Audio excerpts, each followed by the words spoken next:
Well, thank you all for joining. It's really great to be able to reach around the world and bring this panel together. I'm Mark Stodder, president of Xcential Legislative Technologies, and my company is focused on exactly the topic we're discussing today, which is modernizing legislative and regulatory drafting. And we think about and we work around the world with governments like these. In fact, we're working with Rachel right now in Halifax. And the challenges we see, and I think all of us see, are many. And they range for, when we think about modernizing legislative drafting, which is a core function, obviously, of legislative action and regulatory bodies, is we see legacy technologies, we see old machines out there. We're working with one government right now where there's a 42-year-old IBM mainframe that needs to be replaced. We also see technologies that are really well loved by users, where they're things that they just don't want to give up. I remember talking to one Senate technology person who talked about how the drafters in, this is a US state, would give up their word perfect with their cold dead hands. So you find a lot of resistance to change. But we also know that out there are many, many opportunities for really positive improvements in how legislation is created, how it's drafted, how it can be accessed by the public and policymakers, with new tools that are available that are web-based, that can take legislation and turn it into data, or have it be in formats that can be scraped and made much more accessible to the public and to policymakers. And so there's a lot of opportunities for that, and also to create new efficiencies in the process. And along the way, and really this is a core thing that I know we're all trying to do, we can make government work more efficiently, we can make government legislating work more accurately and more transparently. And in the end, that can raise great confidence in our institutions among our constituents. So I thought I'd start the panel first by giving each of you a chance to introduce yourselves a bit and talk about your jurisdictions, what you do, and your background. So if we could start perhaps with Rachel, would you like to begin with a couple minutes just to talk about what you do and what your office, the role it plays in the legislative and regulatory process? Sure, thanks, Mark. I've actually been with our office for over 25 years now, which doesn't really seem possible, but it's true. My role is as the registrar. It's a statutory appointed position, and what we do in our office is it's a very small office. There's only 5 of us actually employed in the office, and our role under our legislation is to register all of the regulations that are made in Nova Scotia. So we act as a repository for all of the original documentation that is made as regulations. We also publish the regulations, so that also now obviously involves publishing online, not just in paper. And we consolidate the regulations, and we also have a role in reviewing draft regulations. So in our jurisdiction, regulations are drafted not by Legislative Council. It's kind of a strange historical anomaly where our Legislative Council office reports to the House of Assembly. They report to the Speaker, and we don't have dedicated drafters in the Department of Justice. So what we would probably, other jurisdictions might call law officers, the lawyers that work for the Department of Justice are the ones that actually draft the regulations. So there's a varying amount of expertise amongst those lawyers in drafting. So all the drafts come through our office for us to sort of clean up and take a look at it, make sure that they're all standardized in terms of the language, in terms of the structure, to make sure that they fit with the parent statutes, etc.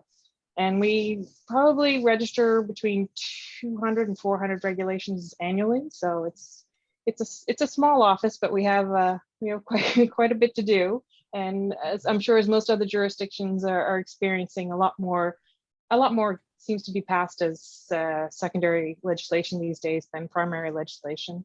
So we do find that there's a little bit of an increase in the number of regulations that we're getting. And as Mark said, we're working with Xcential now to try and modernize some of our processes. Right now, we are in a situation where there's quite a few redundancies. There's a lot of data that's being input in several different places and nothing's connected together. And most of the processes are very manual. So it's exciting to be able to sort of start on this journey of modernization and getting things digital. Great. Thank you, Rachel. Matthew, would you like to tell us about the work you do in your office in Jersey? Thank you, hello. Jersey's a small island, 100,000 people. We conquered England in 1066, but I seem to think it was the other way around. Despite being so small, we're not a devolved legislature. We're a legislature that legislates for all topics, but our international relations are looked after by the United Kingdom. We draft both primary and secondary legislation, so all the legislation that goes through onto the statute book in Jersey is drafted by us, and then we also publish it and we consolidate it within a day generally, so that we have on our website the up-to-date legislation all the time. But our office is primarily a drafting office. We've taken on more people to do with the editing and the technical side over the years, recently particularly. Yeah, good. Thank you. Luiz, Afonso, would you like to tell us about Porto Alegre and the work you do there? I know you were doing some very modern things with citizen engagement, which we'll get to in a little bit, but go ahead and tell us about your office. Em primeiro lugar, eu gostaria de saudar a Mark, saudar a Matheus, saudar a Raquel, dizer que é muito prazeroso de trocar experiências tão vistas. Porto Alegre é uma cidade no extremo sul do Brasil que possui um ambiente. Nós temos um parlamento local, municipal, composto por 36 vereadores que são eleitos para mandatos de 4 anos por voto direto. Eu trabalho na Câmara há 43 anos. Na diretoria, respondendo pela diretoria legislativa, eu estou. A diretoria legislativa da Câmara é responsável pela administração de todo o processo legislativo, toda a burocracia do processo legislativo. E dentro dessa burocracia, uma parte extremamente importante, que depois vamos abordar, que é a questão da redação legislativa. O Brasil adota o sistema jurídico, importante, né, o civil law, né, o romano germânico, ou seja, a nossa fonte de direito primordial é a lei escrita. E no Brasil, temos uma outra peculiaridade, que os negócios públicos, os entes, as organizações públicas, se aplica na norma constitucional do princípio da legalidade. Isso é um princípio na qual os administradores, os gestores, o chefe do executivo local, ele somente pode agir dentro daquilo que a lei autoriza. Há um pequeno espaço discricionário, mas ele é bastante restrito. O que eu estou dizendo com isso? Nós temos uma grande demanda, né, de elaboração de leis. O processo legislativo local no Brasil, ele começa com uma apresentação de um projeto de lei pelos parlamentares. E esse projeto de lei, na evolução da nossa legislatura, tem várias etapas, né? No primeiro momento, esses projetos partem de minutas que são elaboradas nos próprios gabinetes, por assessorias pelos próprios parlamentares. Depois, esse projeto ele é apresentado e ele recebia, inicialmente, 11 anos atrás, apenas um tratamento superficial na forma e algumas questões de correção de linguagem. Mas não tínhamos uma área de redação propriamente estruturada para isso, né? A área que fazia isso era uma área que fazia correspondência oficial, contratos, questões financeiras, enfim. A evolução da demanda legislativa, né, nós sabemos que o mundo é cada vez mais complexo. A nossa Câmara tem 247 anos. Na evolução disso tudo, né, e até, obviamente, ao momento atual, se viu a necessidade de começar a estruturar melhor essa atividade. Então, lá no início da década, final da década de 90, início da década de 2000, a Câmara criou uma área específica que chamamos de sessão de redação legislativa. Né? Como é que ela funciona? Quando os vereadores apresentam os projetos, essas minutas são encaminhadas para essa sessão de redação, que aí sim, aí dá um tratamento técnico, porque a sessão de redação ela foi criada separando da outra parte de correspondência. Ela só é dedicada à elaboração de textos normativos. Então, nós treinamos servidores que têm bom conhecimento da técnica legislativa. Né? Aqui no Brasil, é importante ressaltar, né? O modelo legislativo aqui, ele comporta não apenas artigos, mas diversas subdivisões dentro dos artigos. Né? Parágrafos, regras, parágrafos que estabelecem exceções à norma municipal, depois temos incisos para enumeração de hipóteses, enfim, tem todo um detalhamento. Bom, esse pessoal faz esse trabalho que nós chamamos de composição inicial. Feita essa composição inicial, o projeto é colocado para tramitar. O processo legislativo, o nosso processo legislativo, ele funciona mais ou menos nos principais lugares aqui no mundo ocidental. Ele recebe pareceres, né,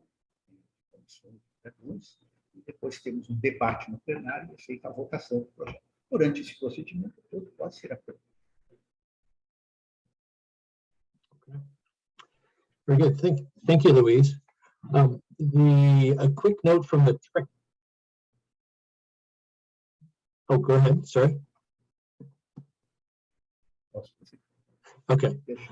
Thank you very much, Luiz. The quick note: the translator has been noting that. Oh, are you hearing okay? Rachel and Matthew, are you hearing okay? Okay. Just a quick note, Luiz, apparently your audio, your microphone is a little bit out of reach. You may try to hold your microphone closer so they can hear you. So let's move on to the next question for the group. So I think each of your jurisdictions and offices are in different stages of modernization and have been sort of looking at different projects or are engaged in projects.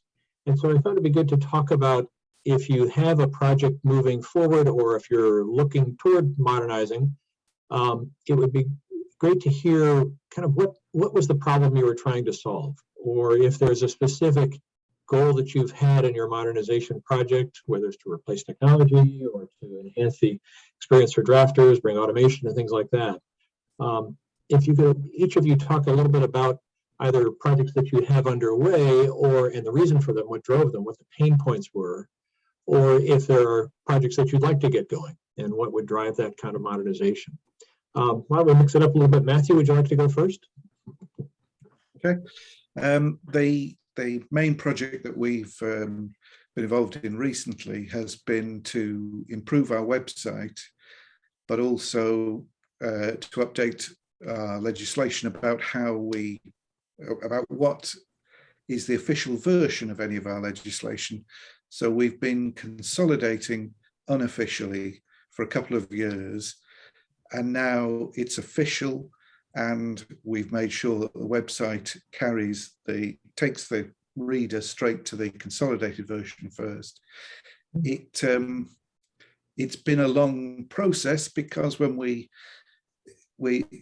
started, I suppose, on this road back in 2005 odd, when we first consolidated all of our legislation, put it all together, but that was a paper-based process, and it was done annually, and a board sat down and approved the official version each year. And then we said, well, we could do this much more efficiently if we did it on the go instead of once a year in one huge dollop. And then you would have up-to-date legislation. But people were very nervous about the idea of us tinkering with the law without anybody else to say so. So we did it unofficially for 2 years, and we put that on the website.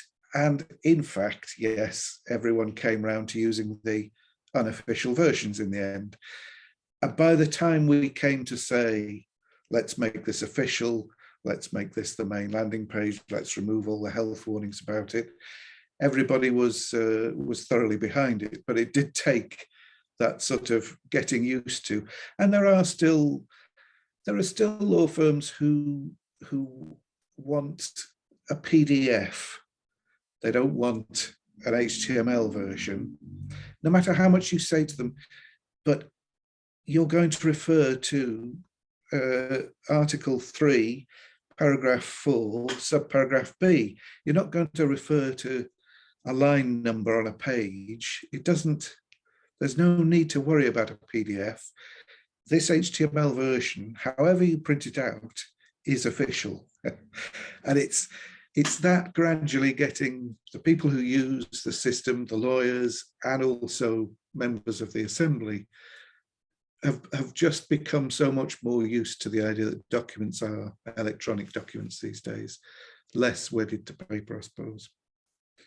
I mean, the things that we're looking forward to would be, we've been looking at XML, we've been looking at what other people have been doing with Acoma and Toso.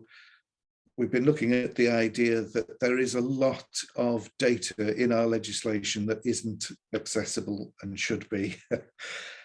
And also that the people who, like the Hellenic Parliament, the people who've been doing a lot of running on Acoma and Toso and XML, have been saying, well, actually, you can have your parliamentary documents and you can have your court judgments all within the same system so that they all interrelate with each other and you can fish the data out as you need. That does seem very interesting, but that will be a big challenge because that is coordinating very different very different areas, and that's the longer term, I suppose, but that's something we're interested in talking about. And then the other thing that we've been spending a lot of time looking at is rules as code. The idea, I think there's a talk later on in this program, the idea of marking up legislation for some of its meaning, some of its logic to capture, this is a duty, this is a power, this is on this person, this is what they've got to do, this is the consequence if they don't, that kind of thing. Yeah. That's a lot to think about. For those who are tuned in who have not heard of Acoma and Toso, that is an international standard for how to represent legislative documents as data.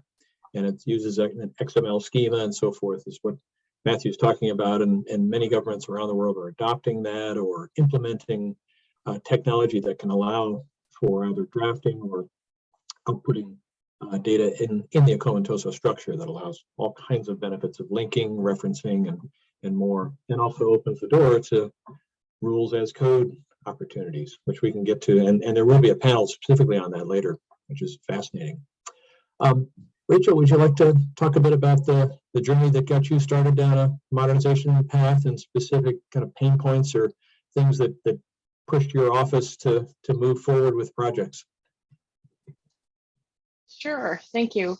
I suppose the original impetus, it all started when we started putting our consolidated regulations on the internet, and everyone sort of thought, oh, that's a great idea. We can see things, we don't have to have the paper. And it was great to have that kind of accessibility, but at the same time, I think it pushed people to want things faster.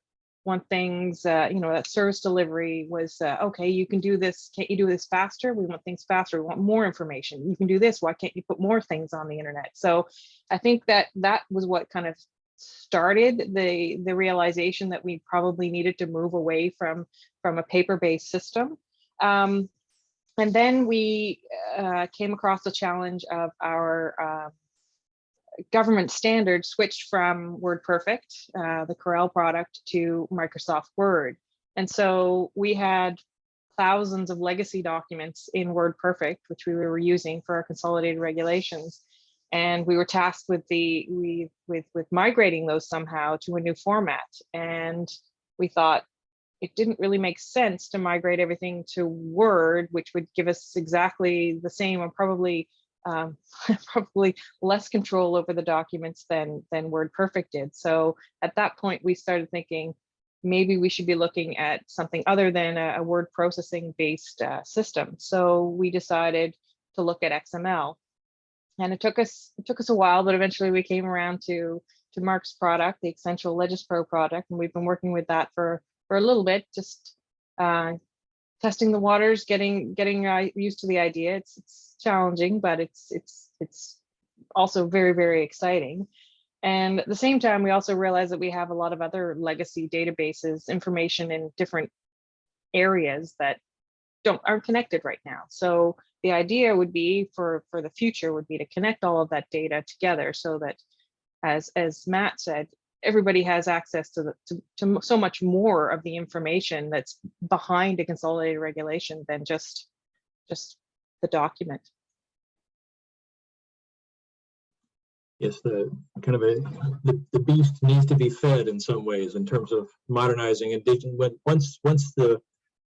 Once you begin to put things out there on the web and begin to create digital access, it really keeps going, and the demand. I mean, I think it says a lot about how much the public and constituents need and want in terms of transparency and access to our laws and regulations. Luiz, are you able to hear us? Okay. Sorry. Okay. I was just going to say, I should mention, like Matt, our consolidated regulations are still unofficial as of now, but we are working on trying to make that change. But it's something that requires a legislative change. So that for us is a bit of a pain point, if you want to call it that, Mark, because it's been challenging to get some attention on that and to get that through the legislature. Yeah. But there's also another point you brought up about moving from Word to word perfect to word processing and so forth. It does become a challenge of sort of moving from different proprietary systems and that's one of the promises of XML is you get a standard, an open standard for your data that in some ways can kind of future-proof you because you can put different applications on top of it and work with it and not have to think about migrating from proprietary programs. So, Luiz, are you able to hear us okay now? And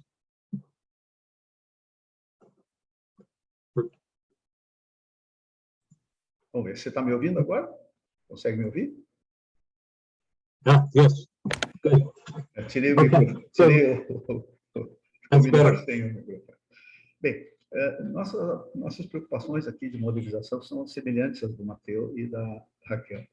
Nós temos processo nosso era também por meio físico, né?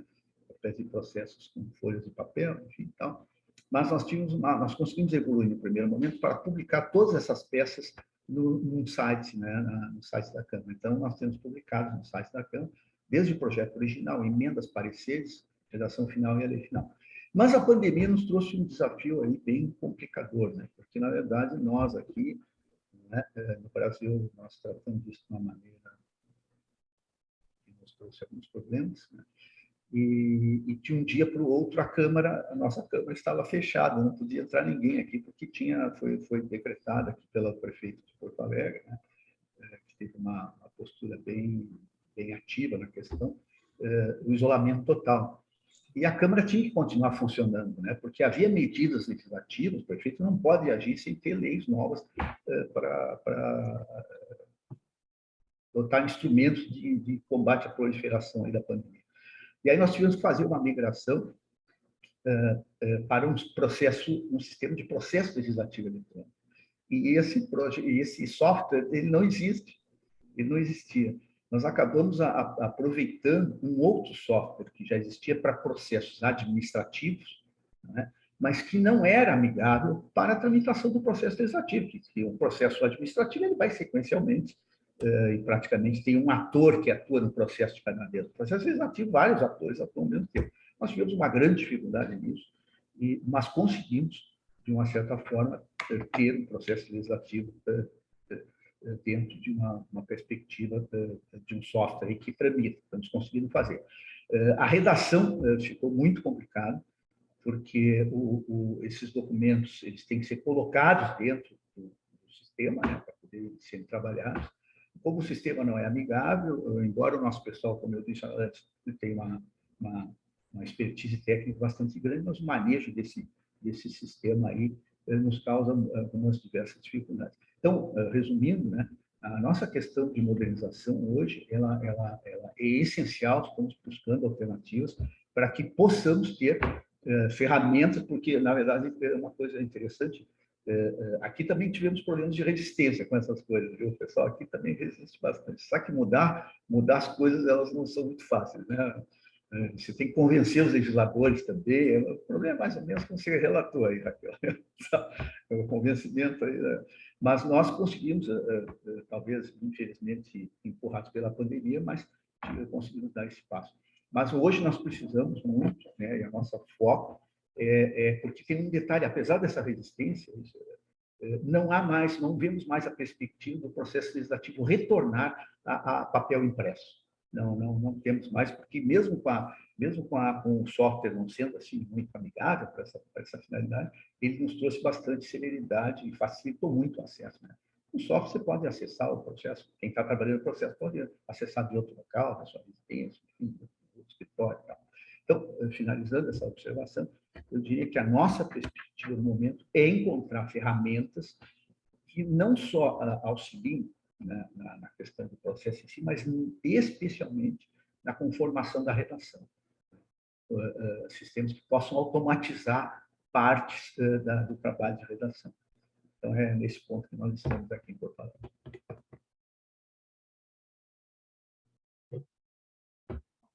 Good.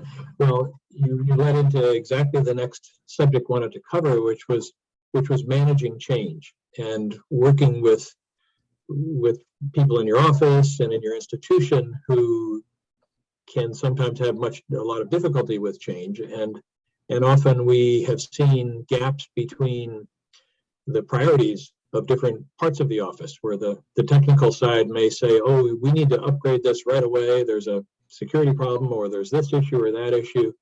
And then the users may say, no, I love this tool, I don't want to let go of this tool. And I think that would be the next good discussion point for all of us to get into is to talk about how you've been able to manage that change, or techniques you've used to address those kinds of conflicts. Luiz, you were getting started on that. Would you like to go first to talk about how you've jumped into managing change in different parts of your office? Bom, eu vou explicar de uma maneira meio curiosa, né? Quando a Câmara, quando tivemos, nós vimos uma evolução aí, né? Tentar melhorar, mas eram processos físicos ainda. Nós tínhamos uma resistência muito grande com o processo eletrônico. Nós tínhamos cogitado ao longo do tempo que eu estou aqui, né, no comando da diretoria, já havia cogitado a ideia de um processo eletrônico, mas isso, assim, existe muita resistência, havia muita resistência. Mas aconteceu o seguinte, com o advento da pandemia, a coisa acabou curiosa, porque simplesmente os vereadores me chamaram para consultar qual a solução, e aí eu digo o seguinte, ou é desse jeito, ou não vai ter outra solução para fazer os projetos andarem. Então, eu diria assim que o convencimento aqui foi meio, digamos assim, meio abrupto, assim, né, tal. Imposto também, obviamente, pelas limitações da pandemia. Mas, para nossa curiosidade, olhem como é interessante essa que eu vou dizer. Para nossa curiosidade, rapidamente, vereadores e assessores se adaptaram ao sistema. E hoje usam o sistema, inclusive elogiam o sistema mesmo, esse sistema não muito amigável que a gente adaptou, mas elogiam o sistema hoje. Então, de fato, assim, a Raquel, às vezes, precisa, às vezes, ter um evento aí inusitado para fazer as pessoas aderirem, porque não adianta, existe existe, de fato, uma resistência natural. Mas é impressionante que foi assim, rapidamente, que nós tivemos que, de um dia para o outro, começar a implantar esse sistema. Então, e no começo tivemos alguns meses aí, com várias dificuldades, problemas, mas olha, hoje, vou dizer para vocês que assim, o pessoal está amando o sistema. Queremos melhorá-lo mais. É importante agora, já que conseguimos, né, já que nós conseguimos introduzir isso, né, estabelecer, queremos então melhorar para dar muito mais eficiência. Então foi meio na marca. But what is the old expression, never let a crisis go to waste, I think. And clearly through the pandemic, you've had to move forward, and that really has been true with so many legislatures around the world, and not just through the pandemic, but also in some parliaments and legislatures, the nature of lawmaking has changed, where we're seeing, for example, in the federal side, we're seeing, because of the conflicts and partisanship and so forth, we're seeing the only legislation that can come through can be massive bills, 2,000, 3,000, 4,000, 5,000 page bills that come through, where that is breaking old systems. And so that kind of crisis is pushing some things forward too. Richard, would you like to talk a bit about the change management in your office, and sort of as you've gone on your journey, what kind of, if there have been conflicts or things that you've had to resolve as people have had to let go of tools they've had in their hands for decades, or at least a decade or so? Well, as I mentioned, we moved from WordPerfect to Word as our government standard, and there was certainly a great deal of resistance with that, and there still is. And as I mentioned, we decided it wasn't worth migrating our repository of regulations from WordPerfect to Word. So our staff are still very much using WordPerfect and happy to hold on to it for as long as they can. But that, as I mentioned, presents a lot of other challenges where you have the solicitors and the client departments are using Word. So when the documents go back and forth, converted back and forth, it makes for even more challenges for us, a big mess, having to clean up all of the formatting and stuff. So I'm happy to let go of WordPerfect and find some better method if we can avoid doing that, for sure. I'm actually quite lucky in that our staff, as I said, we're a small shop here in Nova Scotia, and most of our staff are very, very eager to learn new technologies and are happy to adopt new systems. So other than their love of WordPerfect, I think we're very fortunate that they're very keen to move on and understand the benefits that having better, more efficient electronic workflows can really free up so much of your time to do other things. And we were very fortunate when the pandemic hit that we already had an electronic workflow in place for much of our drafting process. So that was very fortunate. We just started that, I think, January 1, 2020, we put it into place. So it was good timing. I would like to see that process, go through electronically through the entire life cycle of the document without it ever getting printed. We still have some challenges with people, not so much not wanting to adopt technology, but just there's a learning curve, obviously, every time new systems are implemented or electronic systems are implemented. And so, I mean, for example, we still have a challenge where obviously our documents start electronically. We send an approved version as a PDF, kind of lock it in there, and other documents have to be assembled to go forward to the ultimate decision maker, the regulation maker, which in our case would probably be the cabinet. And along the way there, very often people will print out all the documents and then scan them back in so that they can be in one PDF. They don't understand how to take PDFs and put them all together without putting them into paper and putting them back together. So that's that's been kind of interesting when you sit there and think, how did my beautiful PDF end up looking like that? Good. So it can be challenging where people don't have the same level of technical literacy as everybody else, right. and there's training involved, obviously, across the whole range of the life cycle of that document, which needs to be implemented, which we don't always have control over. Yeah, well, I will say, just personally, since our team have been working with your team, I think you are blessed with a lot of people in your office who are just great to work with and are trying hard and really open to ideas, and that makes such a big difference. And you have champions who are trying to push forward, and that's really, really important. And I think also the approach of sort of modernizing a little bit at a time, if that's available, and you don't have to rip out a broken old system all at once, can really be a benefit to bringing people along and getting them used to a new technology, because it's big change. Matthew, your office has always struck me as kind of in the very much future thinking and sort of talking about, as you say, talking about rules as code and sort of looking around the bend of the next kinds of things. But I know still people have their jobs to do every day, and they have old traditions and old things that they've been doing all the time. Can you talk about kind of how you've been able to, and your office has been able to deal with change and manage it?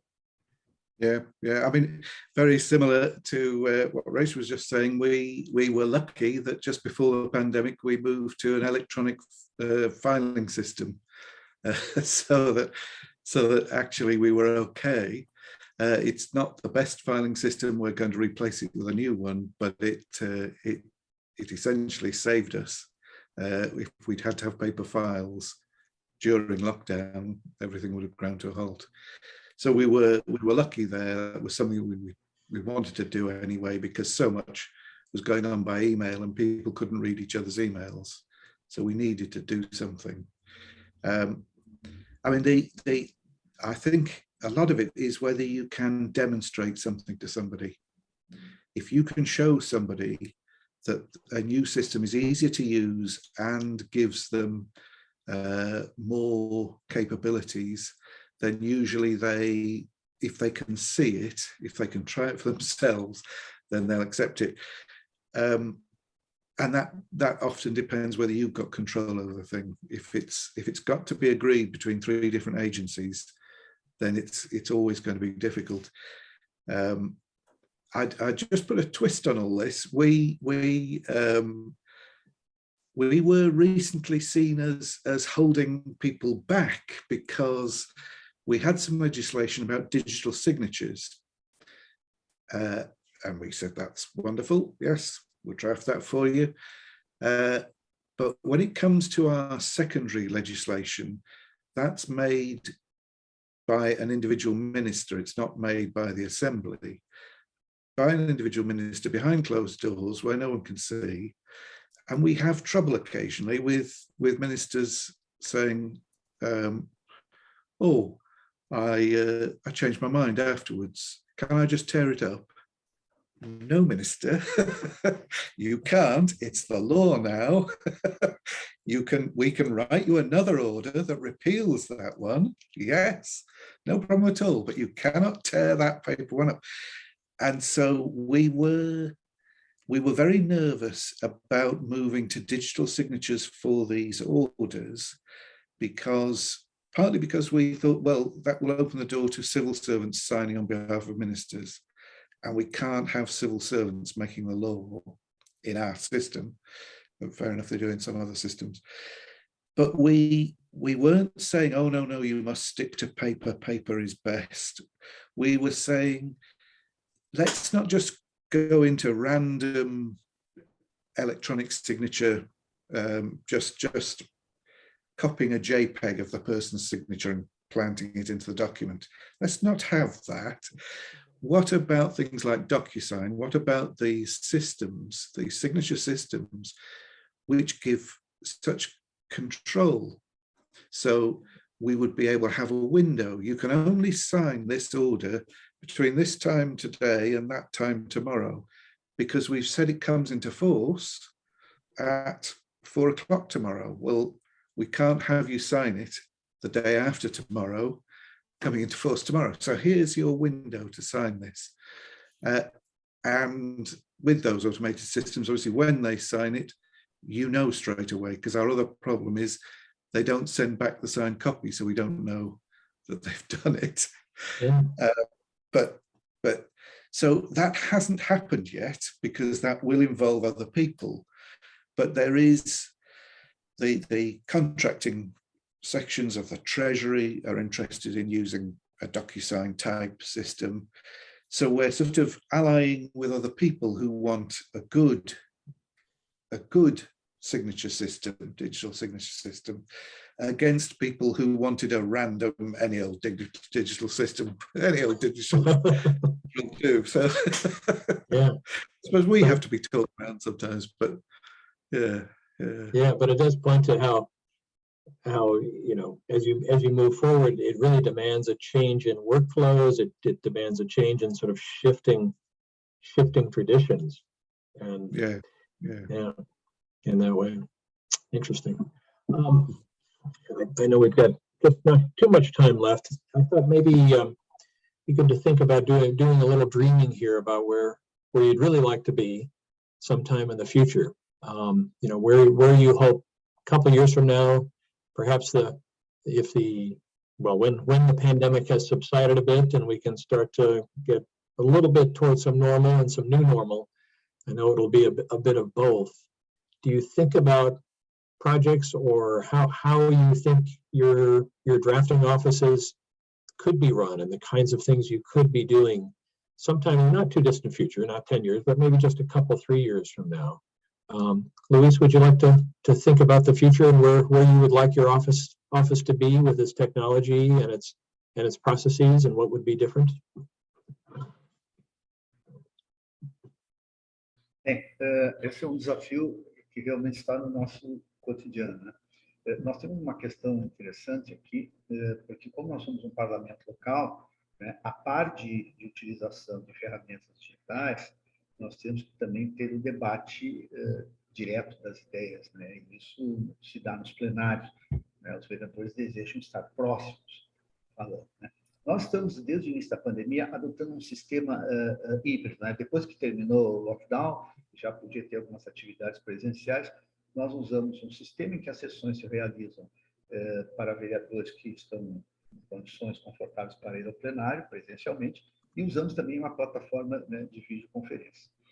Mas o fato importante é de que o desejo que nós temos, estamos trabalhando, vamos trabalhar muito para isso, espero que daqui a não muitos anos, porque eu não estarei mais aqui, eu acho, mas que a Câmara tenha um sistema em que todo o processo legislativo seja adotado desde o início do processo até a decisão final, até a elaboração dos atos finais na lei, todo ele informatizado, todo ele com softwares que permitam agilidade. Vou contar um detalhe para vocês aqui que ilustra essa perspectiva de futuro.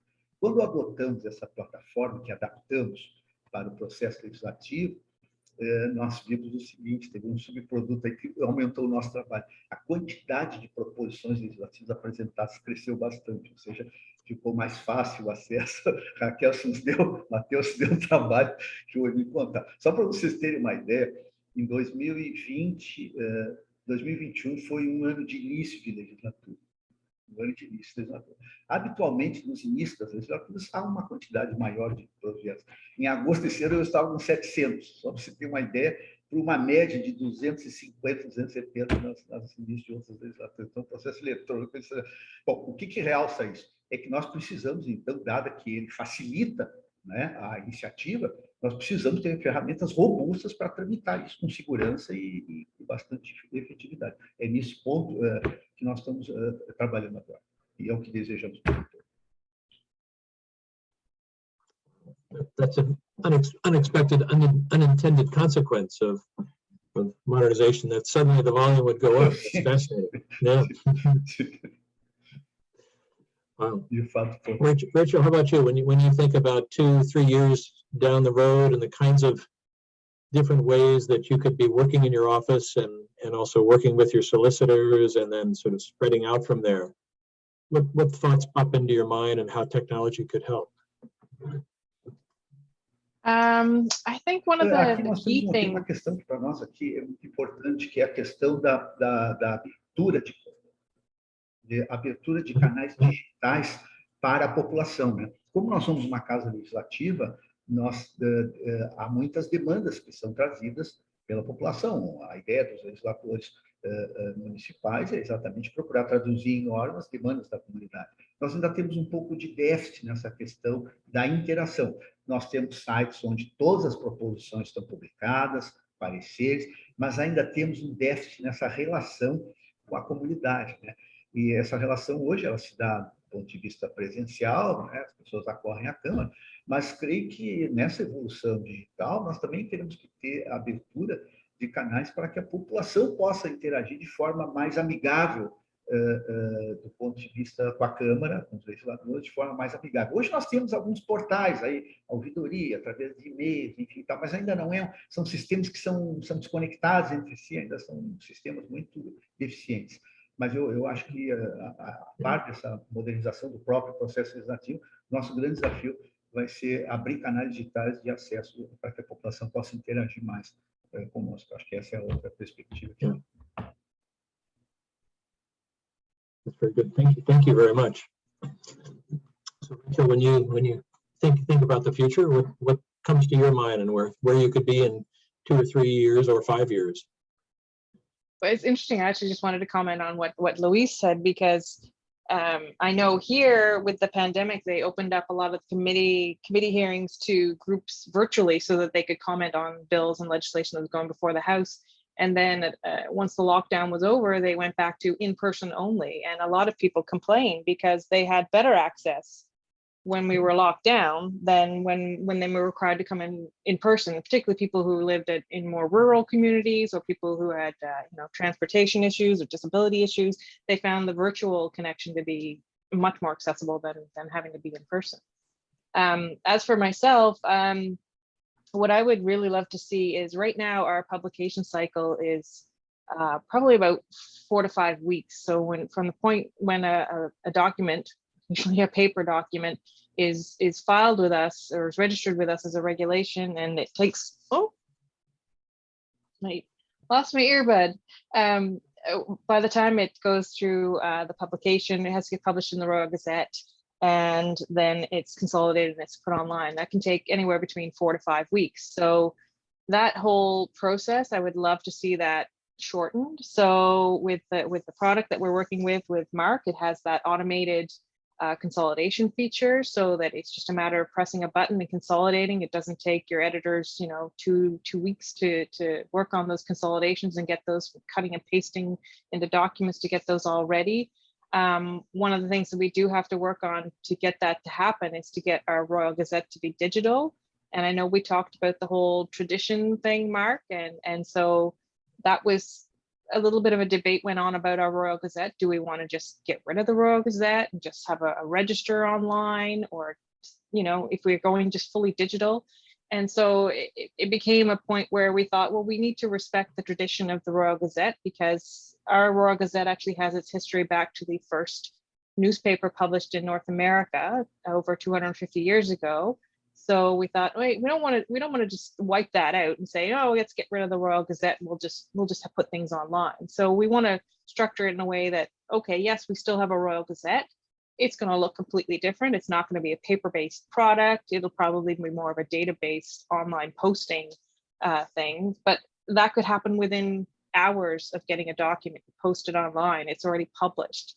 So our Regulations Act right now says that until the public's been given official notice in the Royal Gazette, nobody can be adversely affected by the law. So if you've got a 4 to 5 week delay, client departments are always kind of chomping at the bit, waiting to get that. When is that being published? And they want to know what that date is, and they often don't understand that piece of it. So to be able to speed up that process and have that instantaneous and have that consolidation up there, I think that would be fantastic. That's where I see us going in the not too distant future, I hope. Yeah, but that's interesting. That will also then have an impact on the public, and suddenly that 4 to 5 week gap disappears, and there's this instant publishing, which means instant effect. And exactly. That too. Yeah. Exactly. And I think, as Luiz had said, I think it would probably open up our Royal Gazette to more things being published in the Gazette, because we have part 1 and a part 2. Part 1 is government notices. Part 2 is regulations. Part 1, the notices, I can see a lot more government departments saying, well, let's publish it over there on the website. We'll get a permanent record of it, put it in the, it'll be a permanent government record. We don't have to publish it in a newspaper that may be a little bit more expensive. We can just put it on this website and it'll have a permanent record there. Which then continues to really change the nature of the Gazette. And it makes it something that could be much more kind of a living, lively document that is really connected to people. Absolutely. Yeah, that's exciting. Matthew, how about you when you think about a bit down the road and the kinds of ambitions you have? Yeah, just before I get onto those, it's just very interesting, the Gazette side of it.